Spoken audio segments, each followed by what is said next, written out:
हमारे सहयोगी अरुण त्रिवेदी हमारे साथ जुड़े हैं, उनसे बातचीत करेंगे। लेकिन इससे पहले आपको बता दें कि किस तरह से आज सीएम शिवराज सिंह चौहान जनता के बीच पहुंचे और ये कोई पहली बार नहीं है। आपने कई मर्तबा इस तरह की तस्वीरें देखी होंगी।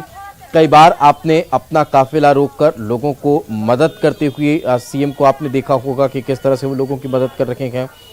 कई बार वो चाय की गुमटी पर पहुंच जाते हैं, वहां पर चाय पीने के साथ साथ उस परिवार के बारे में जानकारी ले लेते हैं, व्यापार कैसा चल रहा है उसके बारे में जानकारी ले लेते हैं। ये तमाम चीजें सीएम को अब आपने कई बार इस तरह के अंदाज में देखा होगा। एक बार फिर जब इंदौर पहुंचे तो फिर अब सुर्खियां बन रही हैं। इस वक्त हमारे सहयोगी अरुण त्रिवेदी हमारे साथ जुड़ चुके हैं। अरुण, जिन 3 लोगों के पास सीएम ने आज अचानक पहुंचकर चौंकाया, और सिर्फ उन लोगों को नहीं बल्कि पूरे प्रदेश को, पूरे इंदौर मालवा क्षेत्र को, क्या अभी तक किसी तरह की कोई प्रतिक्रिया निकलकर सामने आई? कितनी खुशी उन लोगों में है?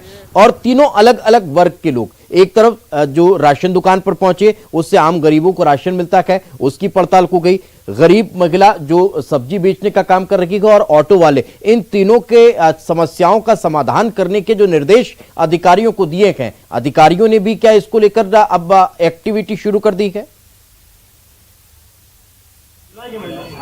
लगता है संपर्क हमारा नहीं हो पा रहा है, फिर कोशिश करेंगे हमारे सहयोगी से जुड़ने की। लेकिन अपने आप में आप इन तस्वीरों को देखकर समझ लीजिए कि एक तरफ गरीबों को सही तरीके से राशन मिल रहा है या नहीं, इस बात को पुख्ता तौर पर जानने के लिए, समझने के लिए सीएम खुद राशन दुकान पर पहुंच गए।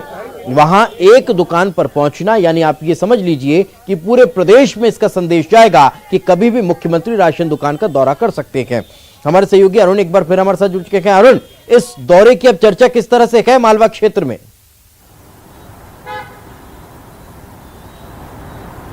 बिल्कुल, देखिए आज अलग अंदाज में सीएम शिवराज सिंह नजर आए। जो नायक फिल्म थी जिसमें अनिल कपूर का जो किरदार था, उस किरदार को निभाते हुए आज सीएम शिवराज सिंह इंदौर में दिखाई दिए। सबसे पहले उन्होंने जैसे ही ऑटो वालों को देखा तो उन्होंने अपना काफिला रोक दिया और ऑटो वालों से टीकाकरण केंद्र और टीका वैक्सीनेशन की जानकारी ली।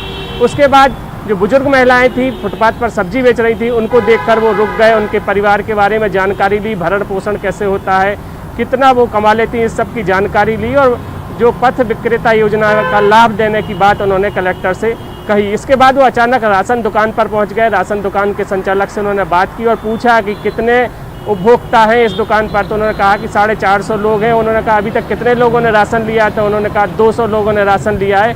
इस पर उन्होंने थोड़ी नाराजगी भी जाहिर की और कलेक्टर से मॉनिटरिंग कराने की बात कही। साथ ही उन्होंने दुकान संचालक से पूछा कि आप ईमानदारी से राशन बांटते हो ना? तो दुकान संचालक ने कहा कि बिल्कुल सभी को राशन दिया जाता है, लेकिन आधे लोग ही अभी तक जुलाई का आधा महीना निकला है और आधे लोग ही राशन लेने आए। इस पर वो थोड़े से नाराज जरूर दिखाई दिए। लेकिन जो शिवराज का अंदाज था, जिस तरह का मैसेज वो प्रदेश में देना चाह रहे हैं कि कभी भी वो किसी भी राशन की दुकान पर पहुंच सकते हैं और राशन संचालक सावधान हो जाएं, क्योंकि राशन की गड़बड़ियों की शिकायत अक्सर मिलती रहती है और इंदौर में भी बड़ा राशन घोटाला सामने आया था। और एक मैसेज दिया है शिवराज ने राशन दुकान पर पहुंचकर कि कोई किसी तरह की गड़बड़ी ना करे और गड़बड़ी करने वालों को बख्शा नहीं जाएगा। बिल्कुल, एक बड़ा संदेश कहीं ना कहीं देने का काम आज सीएम ने किया है। यहाँ से बहुत बहुत शुक्रिया इस तमाम जानकारी के लिए।